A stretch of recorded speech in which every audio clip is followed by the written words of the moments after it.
दोस्तों, आज की कहानी है राक्षसी ताड़का का वध। यह कहानी रामायण से ली गई है, तो कहानी को पूरी सुनिएगा तथा शेयर जरूर कीजिएगा।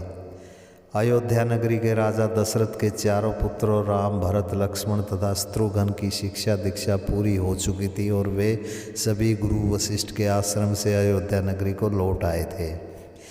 कुछ ही दिन बीते थे कि एक दिन अचानक महर्षि विश्वामित्र राजा दशरथ के पास चले आए। राजा दशरथ ने उनकी खूब आवभगत की। शाम के समय महर्षि विश्वामित्र ने उनसे अगले दिन राम को उनके साथ भेजने के लिए कहा। राजा दशरथ को महर्षि विश्वामित्र का इस तरह से राम को साथ ले जाने का निर्णय अचंभित कर गया। राजा दशरथ ने महर्षि विश्वामित्र से कारण तो नहीं पूछा, लेकिन वे जानते थे कि विश्वामित्र ने राम को किसी विशेष कार्य के लिए ही अपने साथ ले जाने के लिए कहा होगा। उन्होंने विश्वामित्र से हाथ जोड़कर विनम्र भाव से लक्ष्मण को भी साथ ले जाने के लिए कहा। अनमने मन से राजा दशरथ राम तथा लक्ष्मण को महर्षि विश्वामित्र के साथ उनके आश्रम में भेज देते हैं। आश्रम पर पहुंचकर महर्षि विश्वामित्र राम तथा लक्ष्मण को वन में बढ़ रहे असुरों के अत्याचार के बारे में बताते हैं। विश्वामित्र बताते हैं कि किस तरह ताड़का नाम की राक्षसी तथा उसके पुत्रों ने।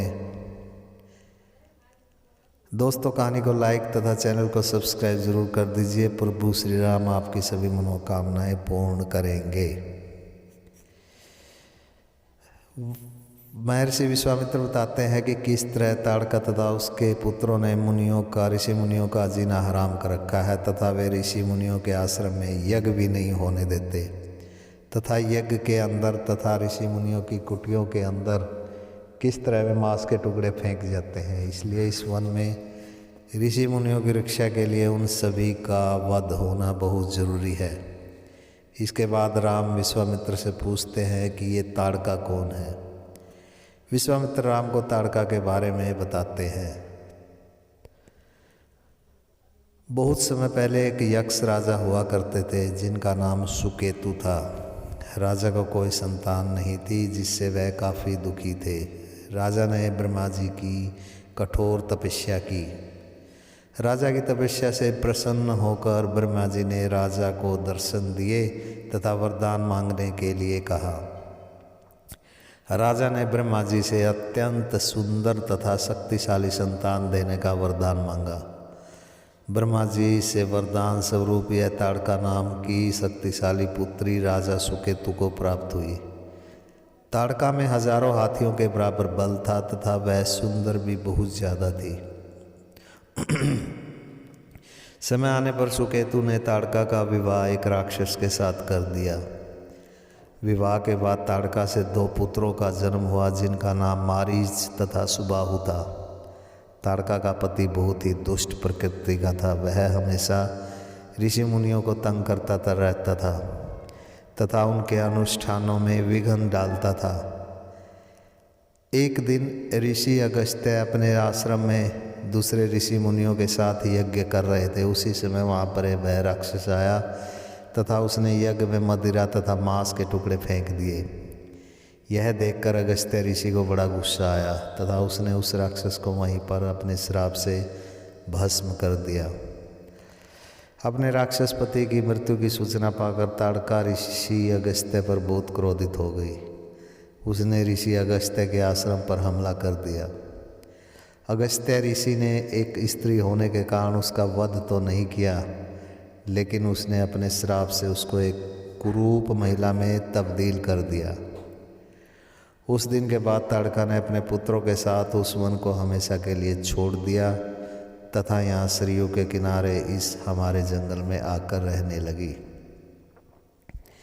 विश्वामित्र बताते हैं, लेकिन ताड़का के मन में अपने पति की मृत्यु का बदला लेने की आग हमेशा से जल रही थी। उसकी अगस्त्य ऋषि के सामने पार नहीं बसा रही थी। अपने गुस्से की आग को ठंडा करने के लिए ताड़का तथा उसके पुत्रों ने यहाँ ऋषि मुनियों को तंग करना तथा उनको मार कर खा जाना शुरू कर दिया था। विश्वामित्र ने आगे बताया कि ताड़का ने अपने पुत्रों के साथ मेरे आश्रम पर भी कई बार हमला किया है तथा उसने हमेशा ही मेरे यज्ञ को मांस डालकर भंग कर दिया। इसलिए हे राम, अब उनके आतंक से इस वन को छुटकारा दिलाने का वक्त आ गया है और इसी कार्य को पूरा करने के लिए मैं तुम्हें यहाँ पर लेकर आया हूँ। विश्वामित्र ने कहा, हे राम, मैं कल से ही एक महायज्ञ शुरू कर रहा हूँ। तुम्हें तथा लक्ष्मण को इस यज्ञ के पूरा होने तक इस आश्रम की रक्षा करनी है ताकि ताड़का तथा उसके पुत्र इस यज्ञ में बाधा ना डाल सके। अगले दिन महर्षि विश्वामित्र दूसरे ऋषि मुनियों के साथ महायज्ञ शुरू कर देते हैं। सुबाहु तथा मारीच घूमते घूमते ऋषि विश्वामित्र के आश्रम के पास जैसे ही आते हैं तो वे देखते हैं कि विश्वामित्र एक यज्ञ कर रहे हैं। अपनी आदत के मुताबिक वे आश्रम की तरफ बढ़ते हैं, लेकिन राम तथा लक्ष्मण उनका रास्ता रोक देते हैं। सुबाहु राम पर तथा मारीच लक्ष्मण पर हमला कर देता है। राम अपने धनुष बाण से सुबाहु का सिर काट देते हैं। यह देखकर मारीच वहाँ से भाग जाता है तथा अपनी माँ ताड़का को अपने भाई के मरने की सूचना देता है।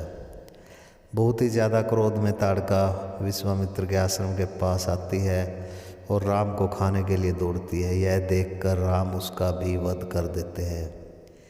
ताड़का के वध की खबर सुनकर मारीच तथा दूसरे अन्य राक्षस उस वन को छोड़कर भाग जाते हैं।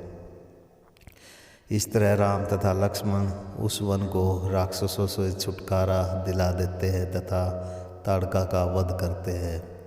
दोस्तों, लाइक कर दीजिए, चैनल को सब्सक्राइब ज़रूर कर लीजिए। धन्यवाद।